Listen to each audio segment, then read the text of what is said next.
Hello, friends. We are interested in the geography of our views, so please like and write in the comments from which city are you watching us, and were there loud stories of betrayal in your city? Share your stories with us. Maybe the next betrayal story will be from your city, and we start. Laura Hale sat at the teacher's desk, staring at a tattered immigrant English textbook. Outside, the October evening in Portland shrouded the campus in a gray fog, and the classroom smelled of chalk and coffee from her thermal mug. She was 38, but in the bathroom mirror in the morning, she noticed how time began to draw thin lines around her eyes, as if a reminder that youth was somewhere in the past, along with dreams of a different life. Her dark brown hair was pulled back into a messy bun, and around her neck hung a simple silver pendant, a gift from David, her husband, for their 10th anniversary. David, reliable like an old oak and just as immovable. The class gradually filled up. The students, adult immigrants from different parts of the world, came in with tired smiles, carrying notebooks and stories that Laura could only guess. She loved this job, teaching English, helping people find words for a new life. It was almost like giving them wings. But today her thoughts were confused, clinging to the morning conversation with Tess, her 17-year-old daughter from her first marriage. "Mom, do you even live or just exist?" Tess said, slamming the door in front of the school. Laura didn't answer. She never knew how to answer such questions. Tess was sharp as a blade and had seen too much for her age. Maybe because she grew up between two worlds, her parents' divorce, Laura's new marriage, and David's attempts to become her father, although Tess did not want this. Laura shook her head, driving away the thoughts, and began the lesson. Today, they looked at verbs of trust, to rely, to believe. She was writing words on the board, explaining their connotations, when the classroom door creaked softly. He came in. Alex. New guy. 25 years old, an immigrant from Eastern Europe, that's what it said on his profile. Tall, with dark hair that curled slightly at the temples, and eyes the color of a stormy sky.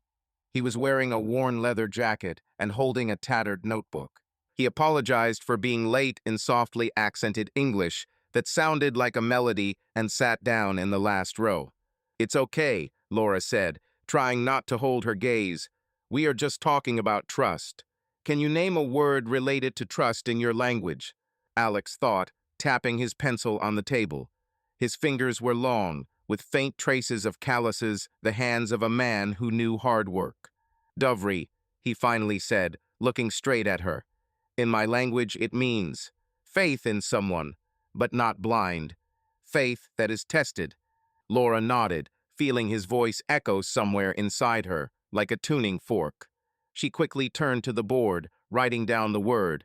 Dovry, it sounded like a promise and a warning at the same time. Towards the end of the lesson, Alex walked over to her desk.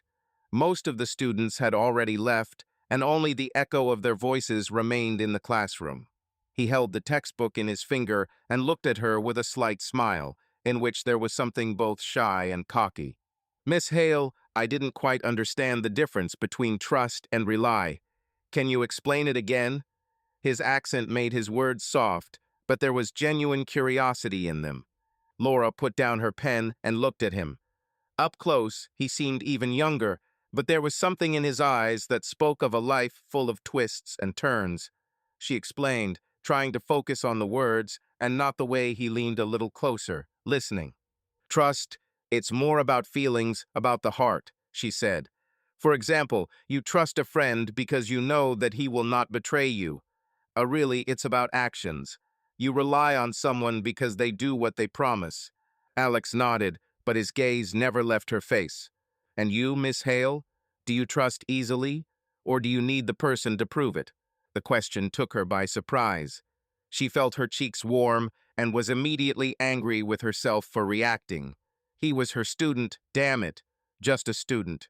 I trust those who deserve it," she answered, trying to sound neutral. "And you?" He grinned, and there was something dangerously attractive about that grin. I trust until proven otherwise, but I always watch my back." Laura laughed, and this laugh surprised her. She hadn't laughed so easily in a long time. Alex smiled wider, and for a moment there was silence between them, not awkward, but lively, as if they had known each other for longer than one evening. "See you in the next lesson, Alex," she said, gathering her things. "Of course, Miss Hale," he replied, and there was something in his voice that made her heart skip a beat. At home, Laura prepared dinner while David watched the news in the living room. Their home was cozy but sterile, framed photographs that matched the color of the sofa, and not a single thing out of place. David, an engineer with a neat beard and a habit of planning everything months in advance, was the ideal husband. He never forgot an anniversary, paid bills on time, and always asked how her day was. But there was no real interest in his questions, and Laura sensed it. Their marriage was like a well-oiled machine, reliable but without sparks. Tess burst into the kitchen, throwing her backpack on the floor. Her blonde hair was pulled back into a high ponytail, and her ears sparkled with hoop earrings that Laura considered too provocative. "Mom, are you making pasta again?" Tess rolled her eyes. "Seriously, let's order pizza." "Pasta is healthier," Laura answered, stirring the sauce, "and cheaper." "Of course," Tess muttered, opening the refrigerator. "David has probably already calculated how much we will save in a year."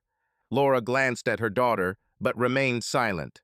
Tess loved to tease David, and Laura didn't always know how to react to this. She loved them both, but they were like oil and water, they never mixed. Over dinner, David talked about a new project at work, and Laura nodded, thinking about how Alex looked at her in class. She immediately pulled herself together. It was stupid, wrong. She was married, she had a daughter, a life that she had been building for years. But something was stirring in her chest, a vague, forgotten feeling, as if she were again that 20-year-old girl who dreamed of adventure. "Laura?" David's voice pulled her out of her thoughts. "Are you okay? You're kind of distant." She blinked, forcing herself to smile. "I'm just tired. The lesson was long." He nodded in acceptance and returned to his plate. Tess looked at her mother with narrowed eyes, but said nothing. Laura knew that look Tess could always sense when something was wrong.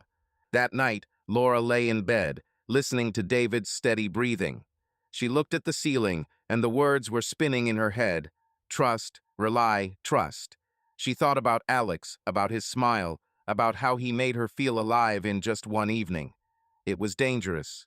This was wrong. But she couldn't stop thinking about the next lesson, how he would walk into the classroom again, and how she would feel when their eyes met. She closed her eyes, but sleep did not come. Instead, she saw his face and heard his voice saying trust, a word that promised so much and frightened even more. Laura sat in an empty classroom, lit by the dim light of a desk lamp. Outside the window, Portland was drowning in the November rain, and the drops were knocking on the glass like a metronome. She leafed through her notebook with notes for the lesson, but her thoughts were somewhere far away.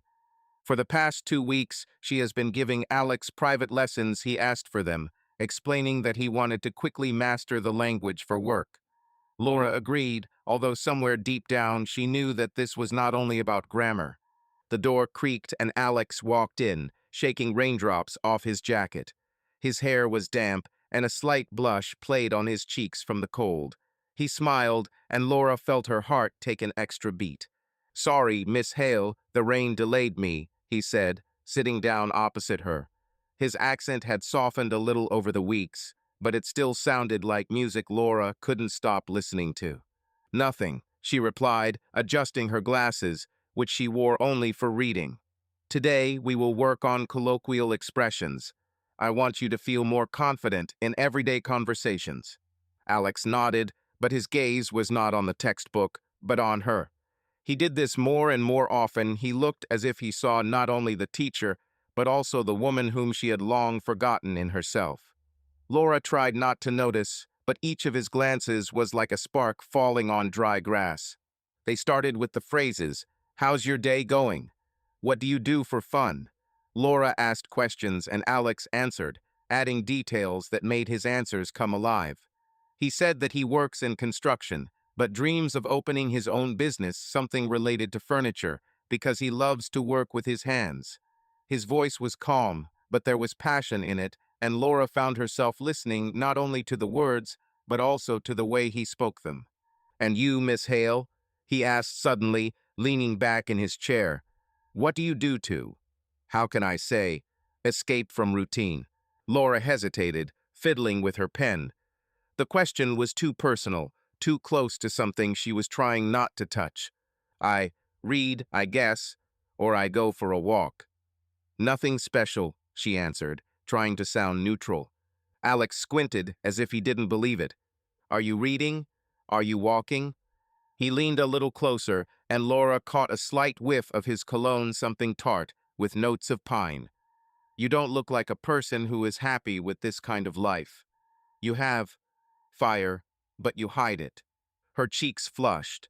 She wanted to be indignant, to say that he was crossing boundaries, but the words got stuck in her throat.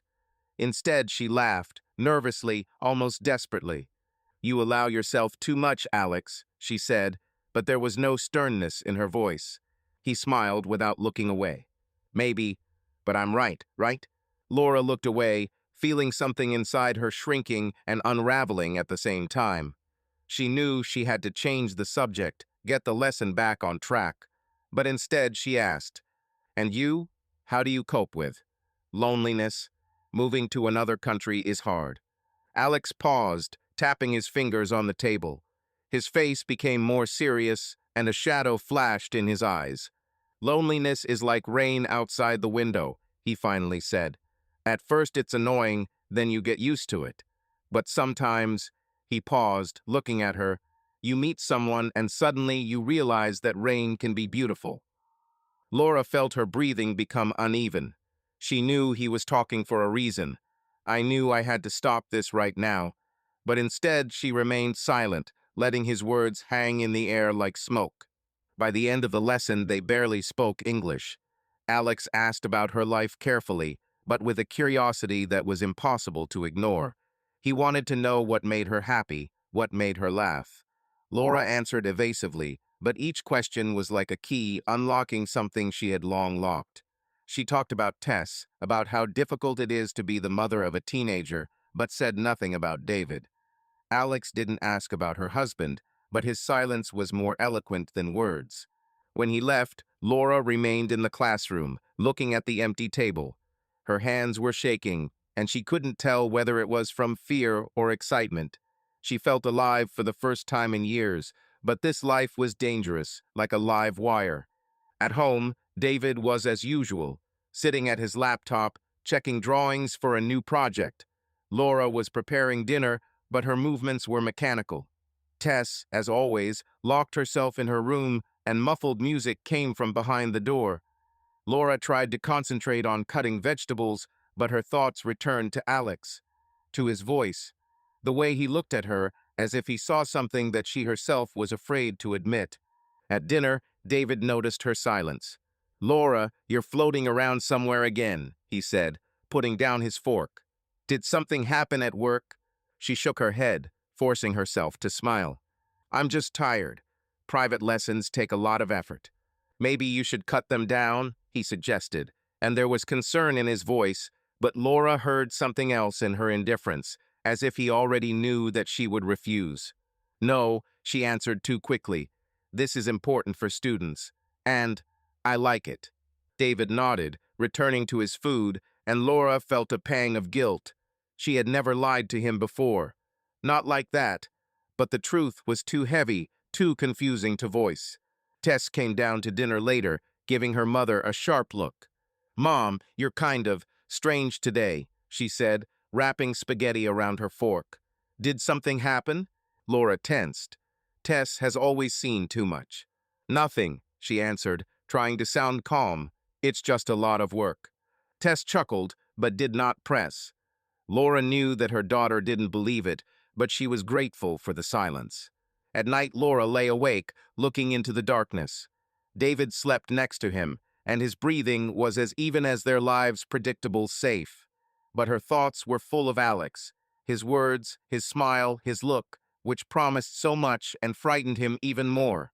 She felt the chemistry between them growing like a thread she couldn't break. It was wrong, but it was becoming increasingly difficult to resist. She closed her eyes, trying to remember the last time she felt so alive. And at that moment, I realized that I couldn't remember. This thought was both frightening and liberating, like the first step into an abyss. Laura stood at the kitchen island, chopping onions for dinner.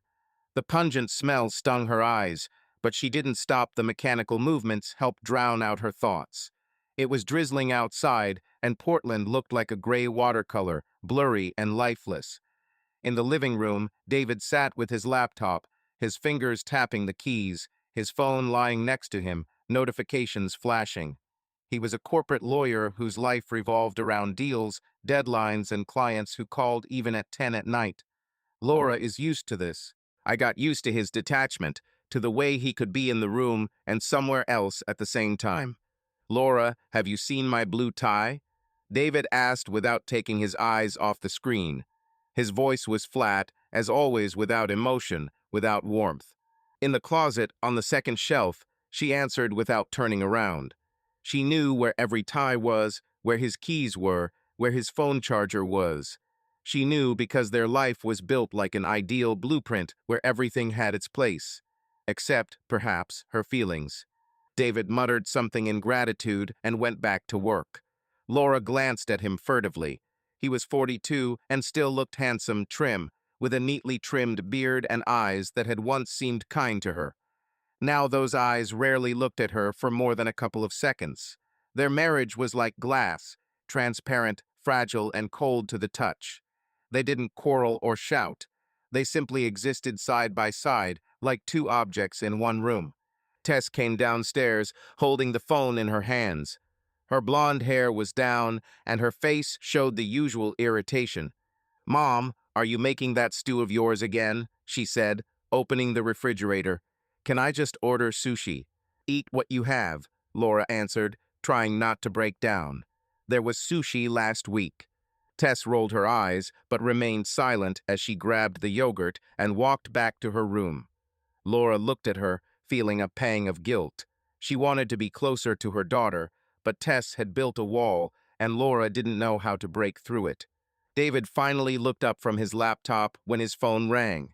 He answered, adopting his lawyerly tone, confident, almost mechanical. Laura listened to his voice coming from the living room and thought about how long it had been since he had spoken to her like that, with interest, with attention. She couldn't remember the last time they'd laughed together or talked about anything other than bills and Tess's schedule. The next day, Laura sat in class, waiting for Alex.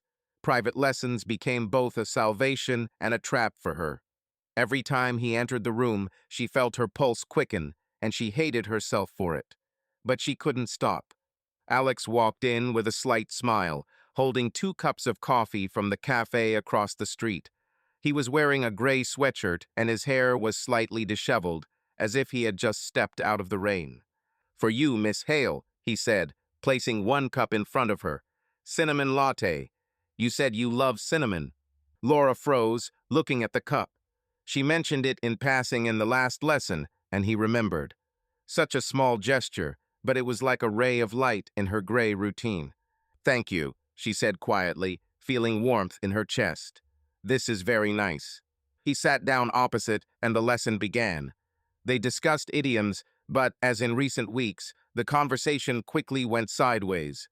Alex talked about his childhood in a small town, about how his father taught him to make wooden toys, about how he came to America with 1 bag and a lot of hopes. His voice was vibrant, full of color, and Laura found herself smiling as she listened to him. "And you, Laura?" he asked, his tone becoming softer. It was the first time he called her by name, and the words sounded like a touch. "Have you always wanted to be a teacher, or did you have other dreams?" She hesitated, fiddling with her pen. No one had asked her about her dreams in years, even herself. "I wanted to be a writer," she finally admitted, surprised at her own frankness. "Write novels, travel, collect stories. But life, it goes on as usual, you know. You have responsibilities and a family. Dreams are put on hold." Alex looked at her, and there was no condemnation in his eyes, only understanding, and something else that made her heart clench. "You still can," he said quietly. "You don't look like a person who gives up." Just maybe you need a reminder of who you are. Laura looked away, feeling his words cutting into her like a knife. He saw her not a teacher, not a wife, not a mother, but a woman who had once burned with ideas and passion, and it frightened her as much as it attracted her. "You don't know me, Alex," she said, trying to sound firm. "I have a life. Husband. Daughter. I can't just give up everything." He leaned a little closer, and his voice became almost a whisper. "I'm not saying quit. I say live. You deserve it, Laura." Her breathing hitched. She wanted to object, to say that he did not understand that she had obligations. But the words stuck because deep down she knew he was right. And this knowledge was like a crack in the glass of her marriage, which became wider. In the evening, Laura sat in the living room, looking at the TV, which was showing some series, but she did not hear the words. David was on another call, his voice coming from the office. She thought about Alex, about his cinnamon coffee, about the way he looked at her like she was the only person in the room. And then she looked at her hand, at the wedding ring that she had been wearing for 10 years. It was beautiful but heavy, a reminder of the choice she had made. David walked into the living room, holding the phone. "Tomorrow I have dinner with clients," he said without even looking at her. "I'll be back late." "Okay," Laura replied, her voice as empty as their conversation. He left, and she remained sitting, feeling the contrast between David's coldness and Alex's warmth pressing on her like a vice. Alex admired her every word, every gesture, and David barely noticed her presence. She knew she should pull away from the edge, but instead she felt herself being pulled toward the abyss, towards Alex, toward his words, toward who she could be with him. Laura closed her eyes, and his smile appeared before her, not the American one, wide and false, but real, a little cocky, full of promises. And at that moment she realized that she could no longer pretend that nothing was happening. The crack in the glass has become too deep. Laura was sitting at a table in the corner of a coffee shop on the outskirts of campus. Outside the window, the neon of the sign was blinking, reflected in the puddles on the asphalt. The inside smelled of freshly brewed espresso and warm pastries, while an acoustic guitar played quietly in the background. She nervously twirled the spoon in her hands, looking at the empty latte cup. It was her idea to meet Alex after class to practice my spoken English. That's what she told him, so she convinced herself. But now, sitting here, she felt her resolve melting like sugar in coffee. The door dinged and Alex entered. He was wearing a dark green jacket, and in his hands was a small notebook that he always carried with him. He noticed her immediately, and his face lit up with a smile, not the impudent one that she had seen before, but soft, almost vulnerable. Laura couldn't help but smile back, even though her heart was pounding. "I didn't think you'd really come," he said, sitting down opposite. His accent was as always warm, with a slight rough edge. "Teachers usually don't drink coffee with students." Laura shrugged, trying to look casual. "This is not exactly coffee with a student. This is a conversation club. Practice." She pointed to his notebook. "You said to yourself that you want to speak more freely." Alex laughed, and the sound of his laughter was like a breath of air in a stuffy room. "Conversation club, huh? Okay, I'm in the game." But then I ordered another coffee. "What do you want? Another cinnamon latte?" She nodded, feeling warm that he remembered again. While he stood at the counter, Laura looked at him furtively. He moved easily, but there was something wary in his posture, as if he was always ready for an unexpected blow. When he returned with 2 cups, she noticed a scar on his left hand, thin, almost invisible, but still eye-catching. "Where does this come from?" she asked, pointing to the scar before she could stop herself. Alex looked at his hand as if he had just remembered the scar. His smile faltered, but he didn't look away. "Childhood," he said, putting the cups on the table. "Fell off my bike. Well, more precisely, I was shot down. The older kids in my area, they didn't like anyone who was quieter than them." Laura frowned, feeling a pang of sympathy. "Was this in your city? You said he was small." "Yes." Alex leaned back in his chair, his fingers wrapped around his cup. "Small, but tough. We had 2 options. Either you become like them, loud, angry, or you learn to be smarter. I chose the second one, but the scars still remain. He said it lightly, but there was a hint of pain in his voice that he made no attempt to hide. Laura suddenly realized that she wanted to know more not about his English, but about himself. "How did you cope?" she asked, leaning a little closer. "In such a place, with such people?" Alex shrugged, but his eyes became more serious. "Read." He hid in the library, took books that no one touched. There I first saw pictures of America, skyscrapers, roads, people who smile, like in a movie. I thought, this is where I want to be, where I can become something. He paused, looking at her. Stupid, probably. Children's dreams. "It's nothing stupid," Laura said quietly. "It's beautiful. Dream about something bigger." He looked at her, and there was so much warmth in his gaze that she felt naked. "And you?" he asked. "What did you dream about when you were a child? Not as a writer, but before, when everything seemed possible." Laura hesitated, looking into her cup. She was not used to talking about herself, but his sincerity was disarming. "I wanted to be an archaeologist," she admitted, and a smile touched her lips. "Digging, finding treasures like Indiana Jones. My father laughed and said that this was not for girls. But I still drew maps and hid artifacts in the garden." Alex smiled, and a twinkle lit up in his eyes. "Archaeologist Laura, it suits you. You still look at the world this way, as if you are looking for something that is hidden." Her cheeks flushed, and she quickly took a sip of coffee to hide her embarrassment. "You read between the lines too much," she said, trying to sound humorous.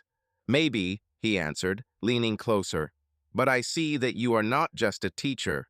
You are like a book that you want to read slowly to understand every word." Laura froze. His words were too close, too dangerous. She should have changed the subject, reminded him of his boundaries. But instead she asked, "What do you want to become here in America? Not just someone. Who exactly?" Alex paused, looking at his hands. His fingers squeezed the cup a little tighter. "I want to open a workshop. Make furniture, but not just tables and chairs. Something that tells a story. For people to look at my work and feel, I don't know, connection. With yourself, with the world." He looked at her, and his voice became quieter. "And I want someone to look at me the way I look at them. To make it real." Laura felt her throat tighten. His words were not just a dream, they were a confession disguised as a conversation. She knew she should leave, but instead she stayed seated, letting the silence between them speak louder than words. "This is a big dream," she finally said, her voice barely audible. "But I believe that you can." Alex smiled, not cockily, not confidently, but as if her words were a treasure to him. "Thank you, Laura," he said. "This means more than you think." They talked for another hour, and the conversation flowed easily, like a river. He talked about his mother, who sewed clothes to feed him, and his sister, about how he learned to fix everything that was broken in the house, because there was no money for new ones. Laura listened, amazed at his intelligence and sensitivity. He was not just charismatic, he was alive, vulnerable, with a soul that had experienced more than his 25 years could contain. When they left the coffee shop, the rain had stopped, and the air was as fresh as after a thunderstorm. Alex walked her to the car, and for a moment they stopped at her old hatchback. "It was the best conversation club," he said, putting his hands in his pockets. "When is the next one?" Laura laughed, but her heart was beating too fast. "We'll see," she answered, opening the door. "Good night, Alex." "Good night, Laura," he said, and his voice was like a promise. She drove away, feeling his words echo through her. David, with his cold politeness, and Tess, with her caustic remarks, were waiting for her at home. But here, in this coffee shop, she was more than just a wife or mother. She was Laura, a woman whom someone saw, listened to, appreciated. And this feeling was like a drug that she could not refuse. Laura stood at the classroom window, watching the rain draw patterns on the glass. It was Friday, and the campus was empty. Students had gone home and teachers were rushing to escape the November damp. She was supposed to leave an hour ago, but she stayed, ostensibly to sort out the papers. In fact, she was waiting for Alex. Their conversation club at the coffee shop a week ago had left a mark on her like a burn, and since then every lesson had been laced with tension that she couldn't ignore. His glances, his words, his occasional touches when he took a pen or a textbook from her, all this was like fuel added to the fire that she was trying to extinguish. The door opened and Alex walked in. His jacket was damp from the rain, and his dark hair was stuck to his forehead. He looked at her, and there was something new in his eyes, not just interest, but hunger, which frightened and beckoned at the same time. "You're late," he said, closing the door. His voice was low, almost a whisper, and there was an intimacy to it that wasn't there before. "Business," Laura answered, but her voice trembled. She turned to the table, pretending to paper, but her hands were shaking. "You too. The lesson ended an hour ago." Alex stepped closer, and she felt his presence like an electric shock. He stopped a step away from her, and the air between them became thick and heavy. "I'm not in class," he said, his accent making the words even more dangerous. "You know why I'm here, Laura?" She froze, looking at the scattered sheets. Her heart was beating so loudly that she was afraid he would hear. She knew she had to say no, remind him of her marriage to Tess, that this was wrong. But instead she turned and looked into his eyes. There was a mixture of determination and vulnerability in his gaze, and it broke the last wall she had tried to build. "Alex," she began, but he stepped even closer and her voice broke off. He was so close that she could feel the warmth of his body, the smell of rain and his cologne. "Tell me you don't want this," he whispered, his breath touching her cheek. "Tell me and I'll leave." Laura opened her mouth, but no words came. Instead, she felt her hand itself reaching for his jacket, clinging to the damp fabric. It was like a fall inevitable, frightening, liberating. She pulled him towards her, and their lips met. The kiss was not gentle. He was hungry, desperate, as if they had both been waiting too long for this. His hands slid around her waist, pulling her closer, and Laura felt her body respond, despite all the arguments of her mind. She drowned in this moment, in his taste, in his warmth, in the way he whispered her name between kisses. It was wrong, but at that second she wanted nothing else. They didn't plan for it to go this far, but after the kiss they couldn't stop. Laura closed the class, and they went to his place, to a small rented apartment 10 minutes from campus. This was not her world. A worn sofa, a stack of books on the floor, the smell of freshly cut wood from his work tools. But in this room, under the dim light of the lamp, she felt alive. They didn't speak. Words were unnecessary. His hands were careful, but sure as he removed her coat, then her blouse. Laura was shaking, but not from the cold. She knew she was crossing the line, but every glance, every touch drowned out the voice of guilt. When they were in his bed, time stood still. It was not just passion, it was a connection, deep and frightening, as if they were seeing each other for the first time. Then they lay in the dark, and Laura listened to his breathing. Her head rested on his chest, and his fingers ran through her hair. She felt delight wild, almost painful, but along with it, guilt rolled in like a cold wave. She thought about David, about Tess, about how she had destroyed something that could never be repaired. "Are you okay?" Alex asked, his voice hoarse with fatigue. Laura nodded, although it was a lie. She didn't know if she was okay.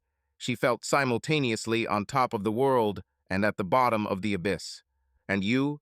she asked, turning to look at his face. His eyes were serious, almost possessed. "I—" He paused, searching for words. "I didn't think it would be like this. You're like air, Laura. I can't stop thinking about you." His words were like a knife, sweet and sharp. She wanted to smile, but instead she felt her throat tighten. "We shouldn't have," she whispered. "I have a family, Alex. This is a mistake." He sat up and his face hardened. "Error." His voice was quiet, but there was pain in it. "This is not a mistake. This is real. You feel it, I know." Laura turned away, pulling the sheet over herself like a shield. She felt his gaze, heavy and demanding. "I can't just up and leave," she said, her voice shaking. "I have a daughter, husband, the life I spent years building."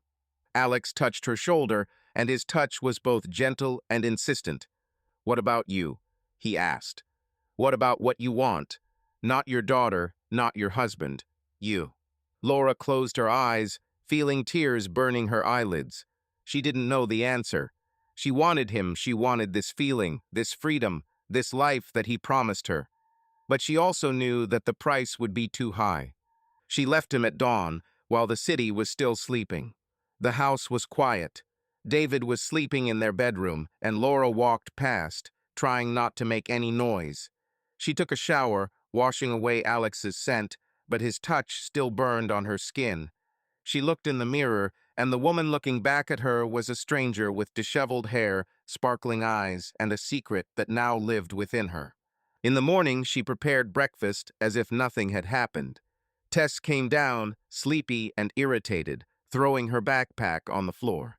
"Mom, you look like you haven't slept," she said, pouring herself some juice. "What, you checked your notebooks all night again?" Laura forced herself to smile. "Something like that," she answered, avoiding her gaze. David entered the kitchen, already in a suit, with a phone in his hand. He kissed her on the cheek, a familiar, empty gesture, and told her he had an early meeting. Laura nodded, feeling guilt tighten in her chest. She watched him leave and thought about how easily he didn't notice. This should have made her life easier, but instead it only made her feel more like she was drowning. On Monday, Alex was waiting for her in class. His gaze was different, not just warm, but possessive. He looked at her as if she belonged to him, and this frightened Laura as much as it excited her. After class, he lingered, closing the door behind him. "I can't stop thinking about you," he said, coming closer.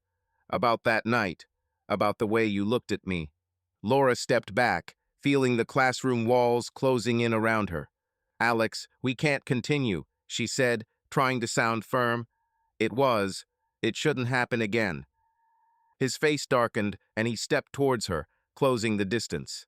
"Don't say that," he said, and his voice was a mixture of pleading and anger. "You can't just cross it out. I know how you feel. I saw it in your eyes." Laura shook her head, feeling her resolve weaken under his gaze. "It's not that simple," she said. "I have obligations, people who depend on me." "And me?" His voice got louder, and he grabbed her hand, not painfully, but tightly enough to make her freeze. "I depend on you too, Laura. You can't just walk away and pretend nothing happened." She pulled her hand away, her heart pounding. His words were like a mirror, showing her the truth that she didn't want to see. She wanted this passion, this life, but the price was too high. And yet his obsession, his demandingness, awakened something dark in her that she could not control. "I need time," she said finally, her voice barely audible. "Please give me time." Alex looked at her, and there was a storm in his eyes, love, pain, anger. He nodded, but his jaw was clenched, as if he was holding himself back. "Okay," he said, "but I won't give up, Laura. You're too important." He left, leaving her alone in the classroom. Laura sank into her chair, feeling her world crumble. That night changed everything. She was no longer just a wife, a mother, a teacher. She was a woman who had crossed the line and now didn't know how to get back. Alex demanded all of her, her body, her soul, her future. And the worst thing was that part of her wanted to give it all to him. She closed her eyes, and his lips, his hands, his whisper appeared before her. Guilt and delight fought within her like two animals, and she did not know which would win. But she knew one thing for sure: her life would never be the same. Laura sat in her office on campus, surrounded by stacks of notebooks and the smell of old paper. Outside the window, the December wind blew fallen leaves along the asphalt, and the sky was as heavy as her thoughts. A week has passed since that night in Alex's apartment, and every day has been like walking on a tightrope. She avoided him, canceling private lessons under the pretext of being busy, but his presence in the classroom still felt like a current under the skin. His glances, his silent insistence, his whisper as he passed by. "You can't hide forever, Laura." She knew he was right, but she didn't know how to deal with the chaos he was causing in her. Today, she agreed to meet him after class. Not in a classroom, not in a coffee shop, but in a park near campus neutral territory where she hoped to maintain control. When she arrived, Alex was already waiting for her on the bench, looking at the bare branches of the trees. His coat was unbuttoned, despite the cold, and in his hands he held a folder with papers. Seeing her, he stood up, and his face lit up with that same smile that made Laura's heart skip a beat. "You came," he said, and there was relief in his voice. "I was afraid that you would run away again." Laura smiled tightly, putting her hands in her coat pockets. "I'm here," she said, trying to sound neutral. "What did you want to discuss? You said it was important." Alex nodded, but his gaze was intense, as if he was weighing every word. He pointed to a bench, and they sat down, maintaining a distance between them that seemed both too much and not enough. "I need your help, Laura," he began, looking at the folder in his hands.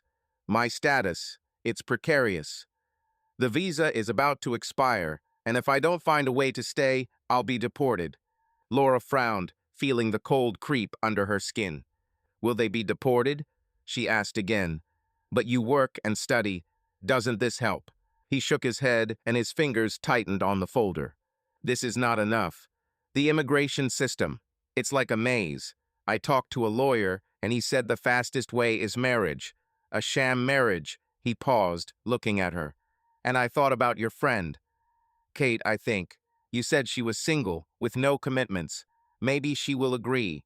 For money, of course. I can pay." Laura froze, her thoughts swirling like leaves in the wind. Kate was her colleague, a literature teacher, with whom she sometimes drank wine on Fridays. She was independent, witty, and yes, lonely, but the idea of dragging her into this seemed absurd. Yet Alex's words struck something deeper. Fictitious marriage. He spoke about it as easily as if it were a business transaction, but Laura sensed subtext that he did not voice. "Are you serious?" she asked, her voice harsher than she expected.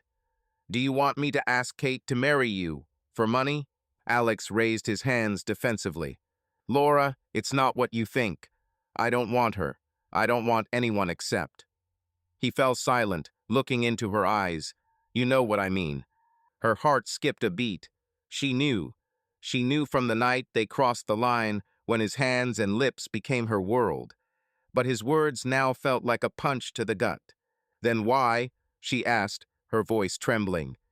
If you feel what you say, why are you asking me to arrange a marriage for you with another woman?" Alex put the folder down and leaned closer, his eyes sparkling. "Because I want to stay here. For your sake, Laura. You are my America. You are my only family. I can't lose this. Losing you." His words hung in the air, heavy and hot, like summer heat. Laura felt her throat tighten. She wanted to push him away, to tell him that he was going too far, that he had no right to say that. But instead she was silent, looking at his face, at his cheekbones, touched by a cold blush, at his eyes, full of despair and something that looked like love. "You don't understand what you're asking," she said finally, her voice quiet, almost broken. "Kate is not just a friend. She is a person, not a tool. And I can't be a part of this." Alex took her hand, and his fingers were cold but strong. "I don't want to use it," he said. "I'm just trying to find a way out. To be with you. Can't you see? I'm ready to do anything to stay." Laura pulled her hand away, feeling his words burn. His obsession was both frightening and attractive. She remembered that night, his whisper, his warmth, his promises, and now he stood in front of her, demanding the impossible. She wanted to scream, but instead she stood up, backing away from the bench. "This is too much, Alex," she said, her voice shaking with anger and pain. "You can't just drag me into this. I'm married. I have a daughter. I can't be your America." He also stood up, and his face became harder, but his eyes remained pleading. "Married?" he said, and bitterness appeared in his voice. "Behind a person who doesn't see you, who doesn't know who you are. I see you, Laura. I know what you want, even if you're afraid to admit it." His words were like a slap in the face. Laura felt tears burning her eyes, but she did not let them fall. She turned and walked away, her steps fast, almost running. Alex shouted after her, But she didn't turn around. She couldn't. His voice echoed through her, but she forced herself to walk on until the park was left behind. Laura sat at the teacher's table, looking out at the empty classroom. The fluorescent lights reflected off the white walls, giving the room a sterile, almost hospital-like appearance. Outside the window, December Portland was buried in gray, and the cold seeped through the glass, like her own thoughts, cold, heavy, persistent. A week had passed since their conversation in the park, and every day Laura felt Alex getting closer to the edge of her world, threatening to destroy it. His words, "You are my America," now sounded not like a confession, but like shackles. She refused him. The day after the park, she texted, "We can't continue. This is the end, Alex. Please respect my decision." She sent him away with trembling fingers, expecting him to understand, to back down. But instead he became different. His smile, once warm and cocky, was now tight and sharp-edged. He came to lessons, but his questions were cold, almost defiant, and his gaze was like a blade cutting right through her. Laura felt that he had not left, but was hiding, like an animal about to leap. Today he asked to stay after class. Laura agreed, even though every nerve in her body was screaming for her to run. But she couldn't hide forever. She had to put an end to it. When the last student left, Alex closed the door. The click of the lock echoed in the silence, and Laura felt her pulse quicken. He approached her table, but did not sit down, but remained standing with his arms crossed. His face was tense, and his eyes were dark like storm clouds. "Do you really think you can just write me off?" he said, his voice low, almost menacing. The accent she once found charming now sounded like a warning. Laura swallowed, trying to remain calm. "Alex, I was clear," she said, folding her hands on the table to hide her shaking. "It doesn't work. Can't work. I have a family and obligations. You have to accept it." He chuckled, but there was no warmth in the sound, only bitterness. "Accept?" He stepped closer, and Laura involuntarily leaned back in her chair. "Do you think I can just forget you, after everything that happened, after that night? You were there, Laura. You wanted it just as much as I did." Her cheeks flushed, and she looked away, feeling the guilt and shame rise in her throat like bile. She hated that he was right. That night was her choice, her downfall. But she couldn't let him use it against her. "It was a mistake," she said, her voice firmer than she expected. "I don't deny that this happened. But I can't ruin my life for this." Alex leaned over, resting his hands on the table. His face was so close that she could see the shadows under his eyes, traces of insomnia that he made no attempt to hide. "Error," he hissed. "You call this a mistake? I gave you everything, Laura. My heart, my dreams, my soul. And you want to just walk away like I don't matter." Laura stood up, trying to regain control. She couldn't let him manipulate her, even if his words cut like a knife. "You can't force me, Alex," she said, looking into his eyes. "I made a choice. This is the end." He straightened up, and for a moment she thought he would back down. But instead his lips curled into a smile cold, almost cruel.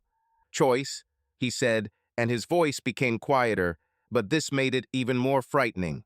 "Fine. Then I will also make a choice. If it's not you, I'll be lost. I will be deported, and my whole life here will collapse. But I won't go alone, Laura. I will tell everyone who you really are." Her breathing stopped. She looked at him, not believing her ears. "What? What did you say?" she whispered. Alex stepped closer until there were only a few inches between them. "I'll tell your husband," he said, his voice like poison. "I'll tell him about that night, about how you were in my apartment in my bed. I'll tell your daughter, your colleagues. Everyone will know that you are not as perfect as you pretend to be." Laura felt the floor disappear from under her feet. Her hands grabbed the edge of the table to keep from falling. She looked at him, and in front of her was not the Alex she knew, not that vulnerable guy with dreams of America, but someone else, dark, desperate, ready to burn everything around him to get what he wanted.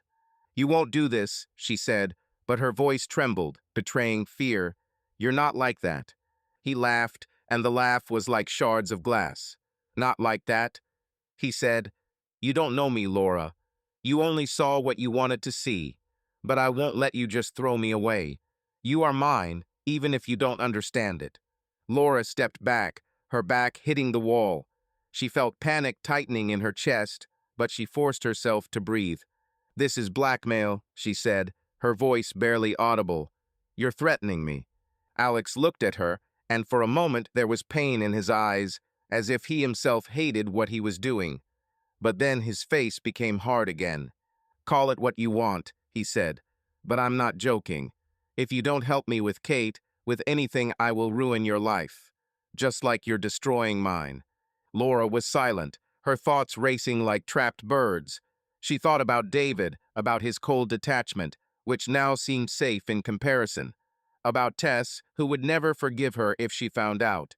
About her work, about her reputation, about the fragile world that she had been building for years. And about Alex, the man who was her passion, and now has become her nightmare. "Go away," she said finally, her voice as empty as an echo. "Just go away, Alex." He looked at her, and his jaw clenched, as if he wanted to say something else. But then he nodded, turned, and walked out, leaving the door open. Cold air rushed into the classroom, and Laura felt it burn her skin. She didn't go home right away.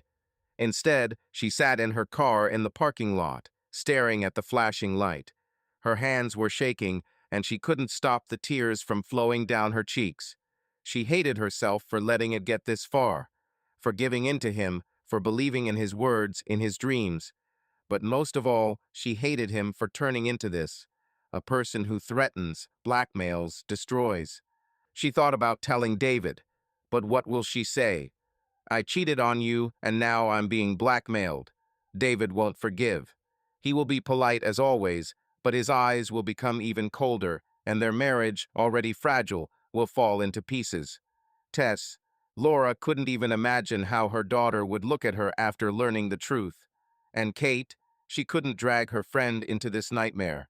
Laura took out her phone and opened his message, the one where she wrote, "This is the end." She wanted to write more, to say that he wouldn't dare, that she wasn't afraid. But that would be a lie. She was afraid. She was afraid of losing everything she had, even if this everything was empty. Instead, she texted Kate, "Can we meet? I need to talk." She didn't know what she would say, but the loneliness was unbearable. She needed someone who wouldn't judge, who would just listen. As she started the car, her gaze fell on the folder that Alex had left on the table. She didn't take it, but she knew that there were documents there, his last hope for status, for life in America. And now he made her part of that hope, part of his war. Laura gripped the steering wheel, feeling her world shrink to the point where there was no way out. Alex has changed, and so has she. And this new reality was like a view of pain endless and merciless. Laura sat at the kitchen table, absent-mindedly stirring her coffee, which had long since cooled. Outside the window, December Portland was drowning in a gray fog, and the light of the lanterns barely broke through the darkness. The house was quiet. Tess had gone to see a friend for the weekend, and David had not yet returned from work. Laura felt like she was in a cage, where every sound, the creaking of the floorboards, the hum of the refrigerator, reminded her of her fear. Alex hadn't been in class since their last conversation, but his threats were like poison, slowly poisoning her thoughts. She waited for him to make a move, a text, a call, anything, but the silence was worse. She knew he didn't back down. The door opened and David walked in, brushing rain from his coat. His face was tired, but his eyes were sharp, as if he was searching for something. Laura had noticed this in recent weeks. He had become more attentive. His questions were careful but precise, like a lawyer conducting an interrogation. He didn't say anything directly, but she felt that he noticed her coldness, her distance, her lies. "Long day?" he asked, hanging his coat on a hook. His voice was level, but there was a hint of tension in it. "As usual," Laura answered, trying to smile. She hated how fake it sounded, but she couldn't help it. "And you?" David nodded, pouring himself some water from the filter. He didn't look at her, but Laura felt his attention like a flashlight beam in the dark. He sat down opposite her, looking at his glass. and for a moment it seemed to her that he was about to ask about something that she was afraid of. But instead he said, "Tess is at Melanie's until Sunday, right?" "Yes," Laura answered, fiddling with the handle of her mug. "She asked me to tell you that she would call tomorrow." David nodded, and the silence fell between them, heavy as sleet. Laura wanted to get up and leave, but his gaze kept her in place. She knew how he felt the coldness she couldn't hide, the distance that grew every day, and she hated herself for it. David started digging. Not explicitly, not with accusations, but quietly, like a person who puts together a puzzle, not knowing what kind of picture it will turn out to be. A week ago, he found a receipt from the coffee shop, the one where Laura met with Alex. She left it in her coat pocket, forgetting to throw it away, and David noticed it when he was hanging her things in the closet. He didn't say anything, but Laura saw him carefully look at the date and time. Then he started checking her phone not directly, but furtively when she left it on the table. She noticed that he knew her password. He unlocked it one day to check the weather, and his fingers moved too confidently. In the call list was Alex's number not signed, but repeated. David didn't ask who it was, but his questions about her schedule became more frequent, more pointed. Laura felt the tension between them grow, like a crack in glass that was about to split. She tried to be the same, cook dinner, ask about his work, smile at Tess, but it was all like a mask that cracked under his gaze. David watched. He had always been an analyst, a man who saw details, and now these details were adding up to a picture that Laura was afraid to name. In the evening, they sat in the living room, and the TV muttered something about the weather. Laura leafed through the book without reading it, and David looked at his laptop, but his fingers did not move on the keys. She felt his gaze even when he wasn't looking at her. This was new, his silent observation, as if he was waiting for her to reveal herself. "Laura," he said suddenly, closing the laptop. His voice was calm, but there was a heaviness in it. "We haven't been together for a long time. Without work, without Tess, without all this." He pointed to the room, but Laura knew that he meant their lives. She looked up, her fingers hovering on the page. "What do you mean?" she asked, although she already guessed. David leaned back on the couch, looking at her. His face was soft, but his eyes were attentive, studying. "Let's go away for the weekend," he said. "Just the two of us, just like before. There's a lake house I can book for next week. No phones, no internet, just us." Laura felt her throat tighten. Weekend for two. This was what she once loved their trips, when they laughed, drank wine by the fire, talked until dawn. But now it seems impossible. She couldn't pretend that their marriage wasn't broken, that she hadn't cheated, that Alex wasn't a threat to her world. And yet there was hope in his offer, not for love, but for salvation, for a chance to hold on to what was not yet lost. "That sounds good," she said, forcing herself to smile. "I will think." David nodded, but his gaze did not soften. He looked at her as if he was looking for a crack, and Laura knew he would find it. He didn't talk about checks or calls, but his silence was louder than any accusations.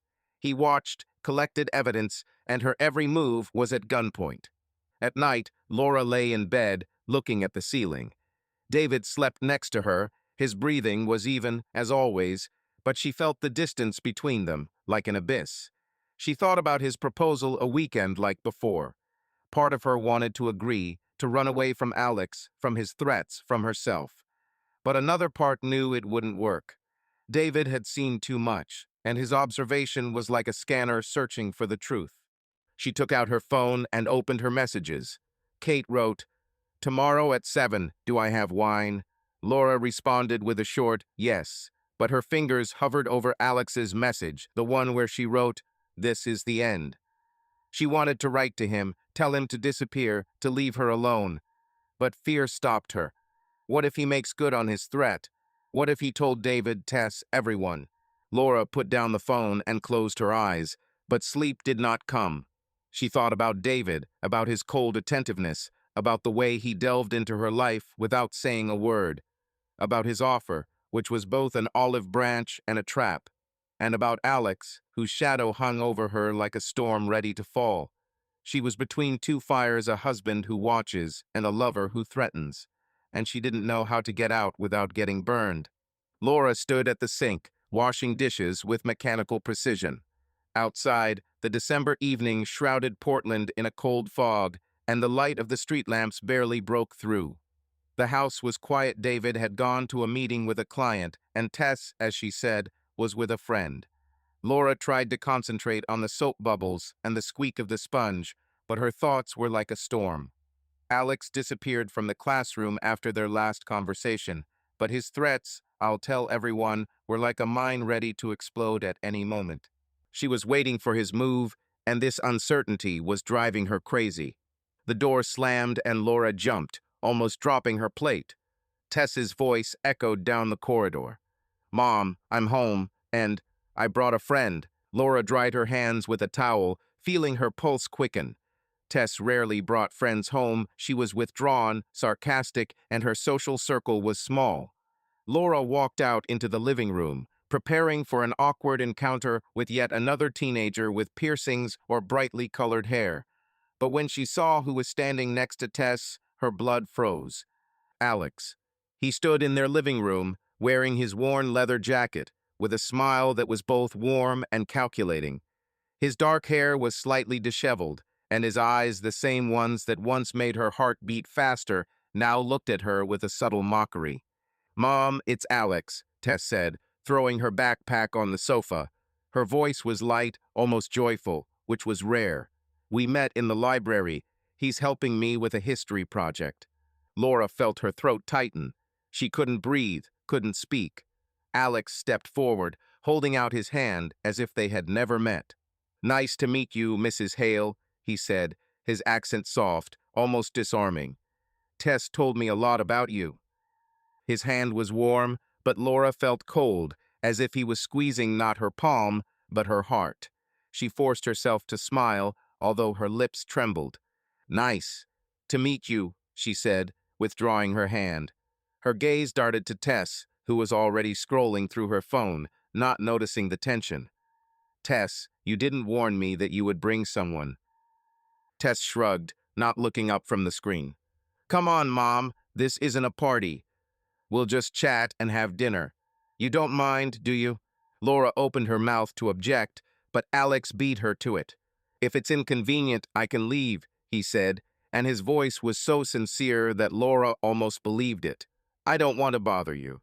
No, everything's fine," Tess said, glancing at her mother. "Really, Mom?" Laura felt the walls of the house closing in around her.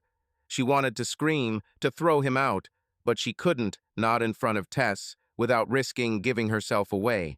She nodded, forcing herself to breathe. "Of course, stay," she said, and her voice was like someone else's. "I'll cook something." Dinner was like a scene from a nightmare. Laura chopped up the salad, while Tess and Alex sat at the table chatting about a school project.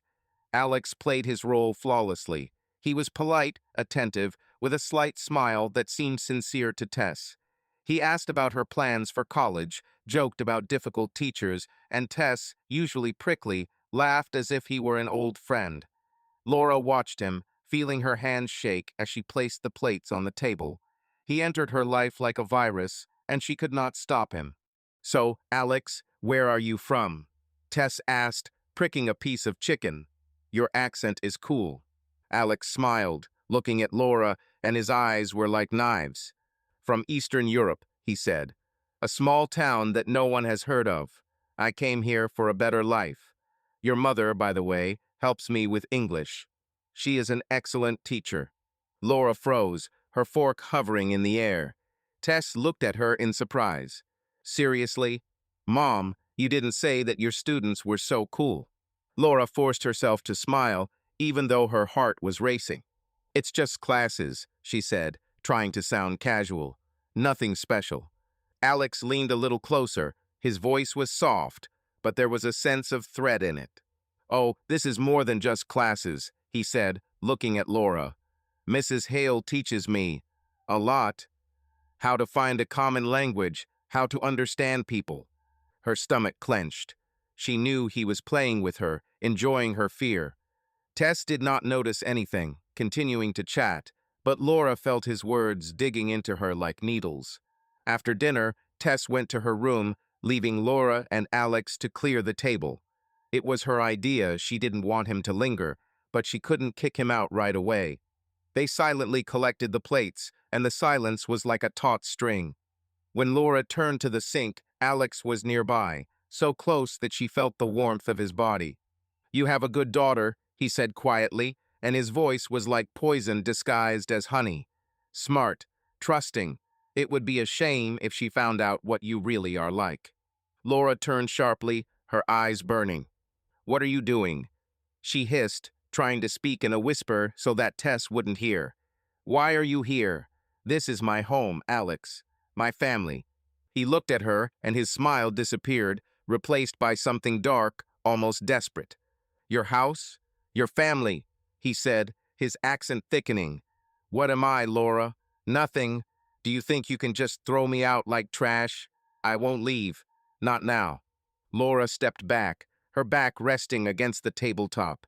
She felt panic wash over her like a wave. "You can't do this," she said, her voice trembling. "You threatened me, and now you're dragging Tess in." "She had nothing to do with it, Alex. Leave her alone." He stepped closer, and his eyes were like a storm. "I don't want to harm her," he said, "but you leave me no choice. You refused to help me, Laura. She refused to be with me, so I'll find a way to stay myself. And if that means becoming a part of your life, I will do it." Laura felt her knees weaken. He was in her house, next to her daughter, and she couldn't do anything without risking everything. She wanted to scream, to hit him, but instead she stood there, paralyzed with fear. "Go away," she whispered. "Please just leave." Alex looked at her, and for a moment there was pain in his eyes, as if he hated himself for it. But then his face became hard again. "I'll leave," he said, "but I'll be back. You won't get rid of me, Laura. It's not that simple."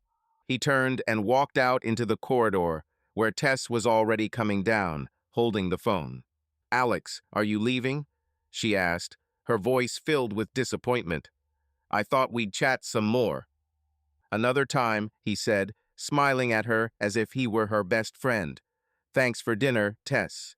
And to you, Mrs. Hale." He left, and the door closed with a soft click.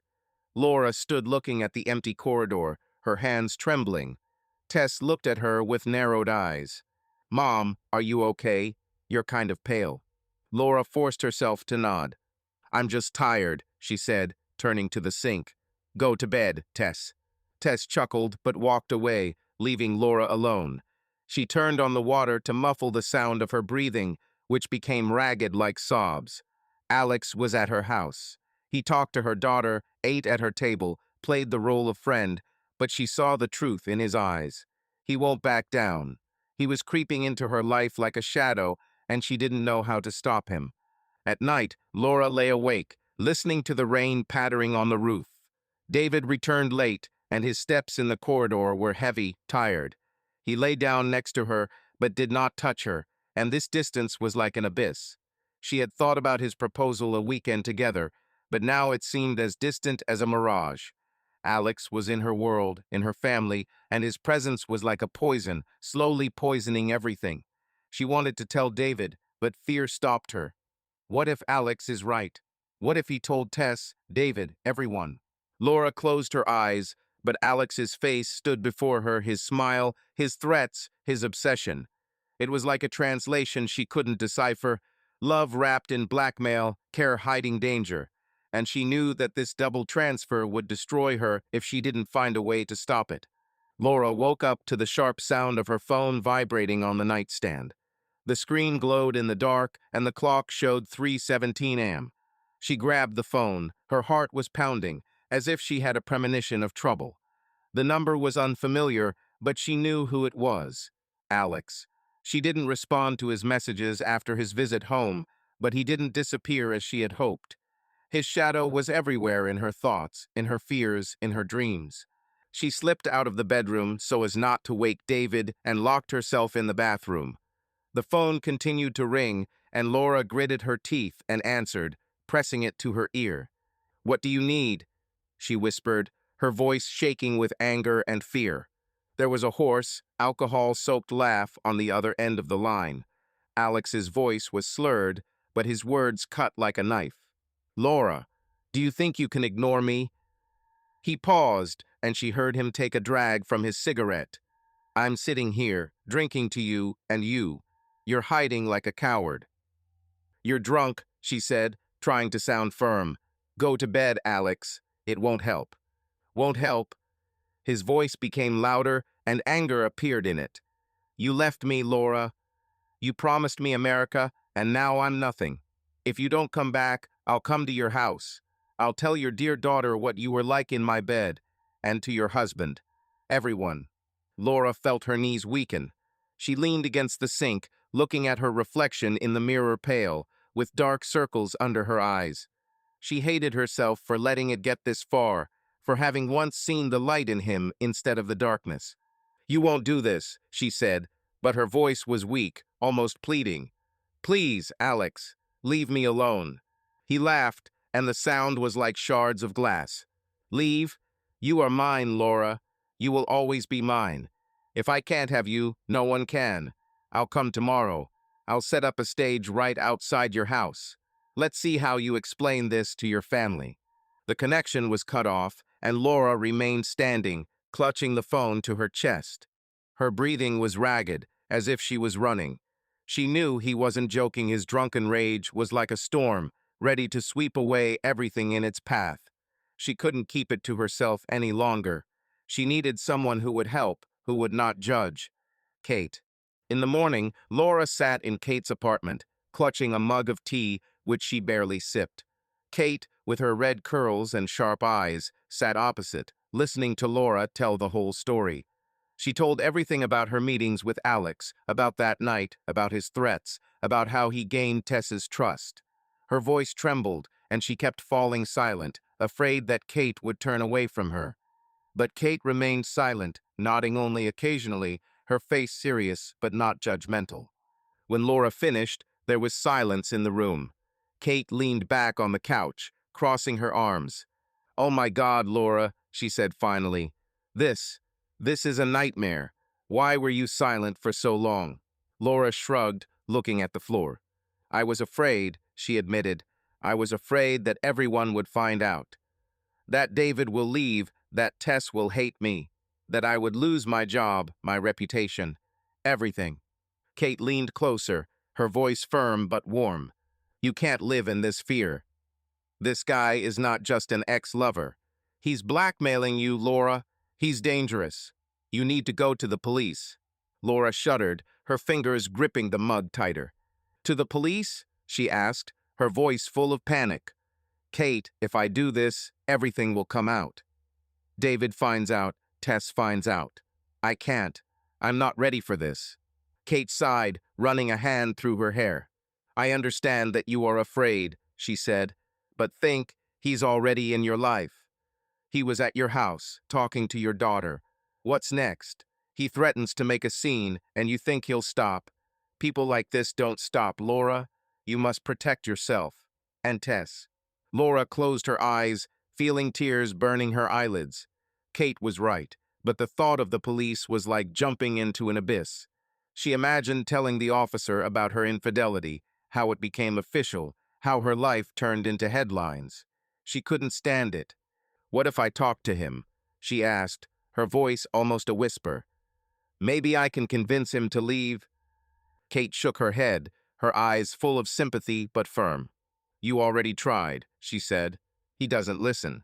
He's obsessed, Laura. This is not love. This is control. You can't come to an agreement with a person who threatens to ruin your life." Laura was silent, her thoughts racing. Love or addiction? She remembered Alex in the coffee shop, his smile, his dreams, his warmth. Then it seemed like love, wild, dangerous, but real. But now she saw him differently. His threats, his drunken calls, his obsession. It wasn't love. This was the cage he built around her. "I don't know what to do," she admitted, her voice breaking. "I want this to end, but I don't want to lose everything." Kate took her hand, squeezing it. "You won't lose everything," she said, "but you need to make a decision. Either you go to the police and take control of it, or he will do it for you. And then you will lose much more." Laura nodded, but her heart was as heavy as stone. She knew Kate was right, but the fear was stronger. She was afraid not only of exposure, but also of the fact that, faced with Alex, she would again feel that spark, that weakness that had brought her here. Laura sat in her car in the campus parking lot, gripping the steering wheel so tightly her knuckles turned white. The cold December air came through the cracks in the windows, but she didn't notice. Her thoughts were like a storm, swirling around Alex's call at 3 in the morning, his drunken threats, his words, "You will regret it." She tried to hold on, to pretend that everything was under control, but she felt like her life was coming apart at the seams. David became increasingly suspicious, his glances like scanners and his questions like traps. Tess, unsuspectingly, continued to mention Alex, calling him a cool guy. Laura was in a cage and the walls were closing in. She didn't know that David had started following her even earlier, from the moment he found a package of condoms in her bag. This was after he noticed receipts from the cafe and calls from an unsigned number. He didn't say a word, but his lawyer's mind, accustomed to analyzing contracts down to the smallest detail, kicked in. He started checking her schedule, noticing when she was late, keeping an eye on her car parked near campus. He didn't want to believe that she was capable of cheating, but the evidence added up to a picture he couldn't ignore. On Friday evening, Laura stayed late in class, ostensibly to prepare for the next week. In fact, she was waiting for Alex. She didn't want to meet, but he wrote, "We need to talk, today, or I'll come to your house." She knew he wasn't bluffing. When she walked out into the parking lot, he was already there, standing by the lamppost. His face was pale, his eyes were red, as if he had not slept. His jacket was unbuttoned despite the cold, and he looked like a man teetering on the edge. "Laura," he said, stepping towards her. His voice was hoarse, but there was a pleading in it. "Please just listen to me." She stopped, holding her bag like a shield. "I'm listening," she said, her voice cold, but inside she was trembling. "But it won't change anything, Alex. I told you this is the end." He shook his head, his hands clenched into fists. "You don't understand," he said. "I can't live without you. You are all I have. If you leave, I'll lose everything. My status, my life, you." Laura stepped back, feeling his words cutting into her. "It's not my responsibility," she said, trying to sound firm. "You can't hold me hostage, Alex. This is not love." His eyes flashed, and he stepped closer, too close. "Not love," he hissed. "You were in my bed, Laura. You wanted me. It was real, and you know it." She wanted to answer, but did not have time. David emerged from the shadows of a nearby building. Laura didn't notice his car parked in the far corner of the parking lot. He had been watching her all evening, and now his face was a mask of rage and pain. His steps were quick, decisive, and before Laura could say anything, he was there. "Who are you?" David snapped, looking at Alex. His voice was like a blow, and Laura felt her legs give way. Alex looked at David, and his lips curled into a bitter smile. "Ask your wife," he said, his accent thickening. "She knows me better than you think." Laura froze, her breathing stopped. David turned to her, his eyes filled with disbelief. "Laura, what does he mean?" he asked, his voice shaking with suppressed rage. She opened her mouth, but no words came. She wanted to lie, but the truth was too hard to hide. Before she could respond, David grabbed Alex by the collar and pushed him against the lamppost. "Speak," he shouted, his fist clenched. "What do you want from my wife?" Alex laughed, but it was full of pain. He wiped the blood from his lip. David's blow had been harder than he expected. "I'm her lover," he said, looking into David's eyes. "She was with me, in my apartment, in my bed. Ask her if you don't believe her." Laura felt like the world was collapsing. She wanted to scream that it was a lie, but the truth burned in her chest like coal. David let go of Alex and turned to her, his face as white as chalk. "This is true?" he asked, his voice barely audible. Laura was silent, her eyes filled with tears. This silence was louder than any confession. David stepped back as if she had hit him. He looked at her, and in his gaze there was a mixture of pain, anger, and disgust. "How could you?" he whispered, but then his voice became louder. "How could you, Laura?" Alex walked away, disappearing into the darkness, leaving them alone. Laura wanted to run after him, to stop him, but her legs wouldn't obey. David turned and walked to his car without saying another word. She knew this was just the beginning. At home, David was waiting for her in the living room. When Laura came in, he was standing by the stairs, holding her suitcase. His face was contorted with rage, and she had never seen him like this. He threw the suitcase on the floor, and things her clothes, books, jewelry scattered across the carpet. "It's yours," he said, his voice like a whip. "Take it and leave." Laura froze in the doorway, her heart pounding. She wanted to explain, to beg, but the words were stuck in her throat. "David, please," she began, but he interrupted her.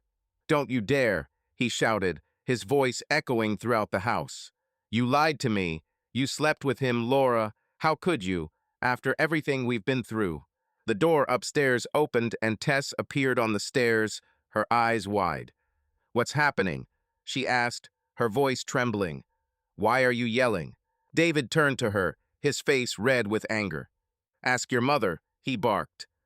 "Ask me how she destroyed our family for some bastard."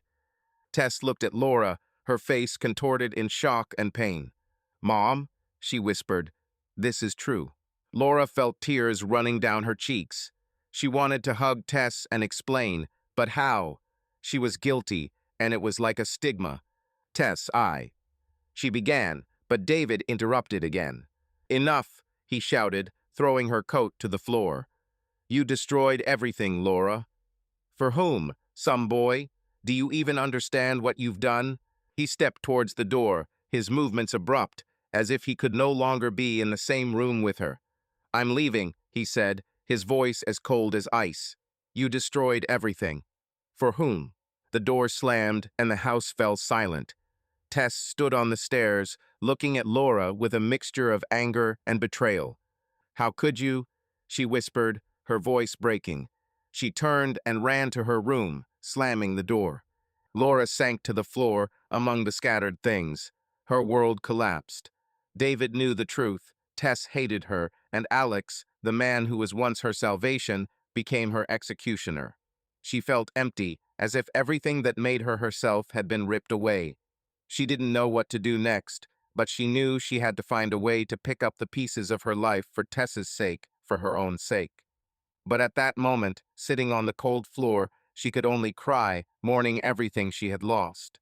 Laura sat in the empty living room, looking at the scattered things that David had thrown on the floor before leaving. Her eyes were dry, the tears had ended, leaving only emptiness.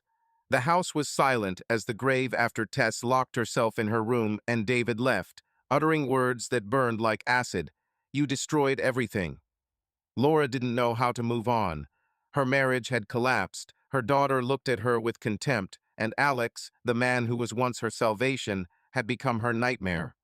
She felt like a shadow, but somewhere in the depths of her soul, there was a spark anger that she had suppressed for too long. The phone vibrated on the table, and Laura jumped. She didn't want to look, but she knew who it was. Alex. His messages came every day after the scene in the parking lot, short and threatening. "You can't hide. I'm still here." She didn't answer, but every time she saw his name, she felt fear squeezing her throat. This time it was a call. She stared at the screen, her fingers trembling. She could ignore it, but she knew he wouldn't stop. Gritting her teeth, she answered. "What do you want?" She hissed, trying to speak quietly so that Tess wouldn't hear. Alex's voice was hoarse, as if he was drinking again. "Laura," he said, and there was a mixture of anger and despair in his tone. "You think you can just write me off, after everything?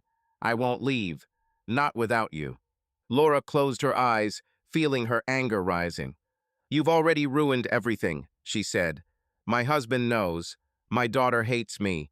What else do you need?" He laughed, but the laughter was empty, like an echo in a cave. "I need you," he said. "But if you don't want to be mine, I have another plan." "Your daughter, Tess." She is sweet and trusting.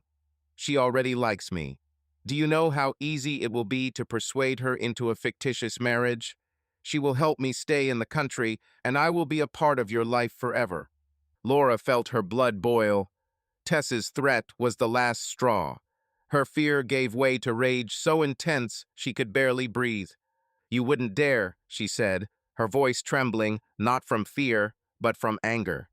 "If you touch my daughter, I will destroy you." Alex chuckled, and his voice became colder. "Will you destroy it?" he said. "You're nobody, Laura. You are weak. I will tell everyone about us, about your betrayal, and then I'll marry Tess. It will be so easy. She already thinks I'm her friend." Laura lost control.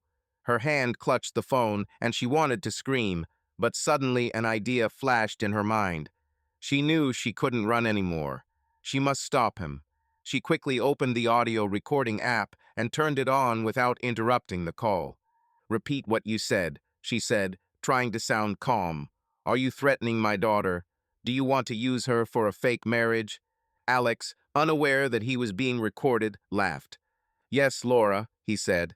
"Tess is my ticket. I'll marry her, get status, and you'll never get rid of me. And if you go against me, I will tell your husband, your daughter, everyone how you were with me. You are mine, even if you don't want it." Laura listened, her heart pounding, but now it was not only fear.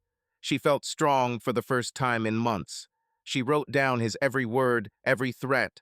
When he finished, she said, "You made a mistake, Alex. This is the end." She hung up the call and stopped recording. Her hands shook, but she knew she had a weapon. She couldn't hide anymore. She had to act. The next day, Laura sat in the immigration office, clutching her phone with the recording. She stayed up all night, turning the plan over in her head. Kate convinced her that the police were a risk that would expose her infidelity, but immigration could have stopped Alex without involving her personal life. She found contact through a colleague who worked with immigrants and arranged a meeting. The officer, a middle-aged woman with tired eyes, listened to Laura carefully. Laura spoke about how Alex threatened a sham marriage using her daughter and handed over the recording. She didn't mention their affair, only his manipulation and blackmail. The officer nodded, taking notes. "We'll figure it out," she said. "If he plans a fictitious marriage to obtain status, this is a serious violation. We will check his documents and status. If you have anything else messages, calls, this will help." Laura shared screenshots of his messages, each word of which was like a nail in his coffin. She felt strong and vulnerable at the same time, but knew it was the only way out. "What will happen next?" she asked, her voice quiet. "If confirmed, he will be deported," the officer answered. "But it will take time. Don't contact him. If he makes threats, go to the police." Laura nodded, feeling a weight lift from her shoulders, only for a new fear to take its place. What if Alex finds out? What if he follows through on his threats? But she couldn't back down. For Tess, for myself. A week later, Alex disappeared. Laura learned about this from a colleague who mentioned that the new student was no longer coming to class. She checked his number, and it was disconnected. Messages were not delivered. She contacted immigration through an intermediary and was told his case was pending, but he was no longer in town. Laura didn't know whether he had been deported or run away, but for the first time in months she could breathe. It wasn't any easier at home. David did not return, leaving only a note, "I need time." Tess barely spoke to her. Her eyes were full of resentment. Laura knew she had to tell her the truth, not the whole truth, but enough to explain why Alex had disappeared. She sat down with her in the evening, holding a mug of tea, and said, "Tess, Alex wasn't what he seemed. He threatened me, our family. I made him leave." Tess looked at her, her face tense. "Why didn't you tell me?" she asked. "Do you think I'm stupid?" Laura shook her head, her throat tightening. "No, you're not stupid. I just wanted to protect you. And myself. I made mistakes, Tess. But I'm trying to fix them." Tess was silent, but her gaze softened, and this was a tiny step towards reconciliation. Laura knew the journey would be long, but she was ready. At night, Laura lay in bed, looking at the ceiling. Alex disappeared, but his shadow remained in her guilt, in her pain, in her broken marriage. She asked herself if it was love or addiction, and now she knew the answer. It was an illusion she created to fill the void. But the emptiness remained, and now she had to learn to live with it. She closed her eyes, and for the first time in months, sleep came without nightmares. Alex was defeated, but the battle for her life was just beginning. Laura sat in the lawyer's office, looking at a stack of papers lying on the table. The divorce papers were neatly folded, with her name and David's name printed in black and white. The lawyer, a woman with tired eyes and a professional smile, explained the details: the division of property, custody of Tess, alimony, but Laura barely listened. Her thoughts were somewhere far away, in the past where their marriage was alive, or in a future she couldn't imagine. David filed for divorce a week after he left, and his decision was final. He did not call, did not write, only his lawyer contacted her, handing over the papers. Laura signed them in the morning, feeling the pen tremble in her hand. It was the end, not loud, not dramatic, but quiet, like an exhalation after holding the breath for a long time.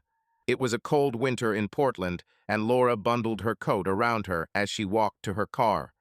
The sky was gray, like her mood, but there was a freshness in the air, as if the city was preparing for something new. She got behind the wheel, but did not start the engine. Instead, she looked at her hands without the wedding ring she had taken off yesterday. Her fingers felt bare, vulnerable, but there was something liberating about it. Alex disappeared a month ago, and his absence was like the calm after a storm. Laura learned from a colleague that he had been deported. Immigration officials found irregularities in his documents, and the recording of his threats became decisive. She felt no joy, only relief mixed with bitterness. He was her mistake, her downfall, but also her lesson. She no longer asked herself whether it was love or addiction. It was an illusion, and now she was learning to see reality. At home, Tess sat on the sofa, leafing through a history textbook. Her blonde hair was pulled back into a loose ponytail, and she looked calmer than she had in recent weeks. Their conversation about Alex was difficult, but it brought them closer. Laura didn't tell the whole truth, only that he had threatened their family and Tess, although hurt began to thaw. She did not completely forgive her mother, but she began to ask questions, listen, and sometimes even smile. It was a fragile truce, but Laura clung to it. "Did you sign?" Tess asked, without looking up from her book. Laura nodded, taking off her coat. "Yes," she said, her voice quiet but even. "It's over." Tess looked at her, and her eyes were serious, but not angry. Laura sat down next to her, feeling her daughter's warmth, which was like a life preserver. "I don't know," she admitted, "but I will. We will." Tess nodded, and for a moment they were silent, but this silence was not heavy, but living, like a bridge between them.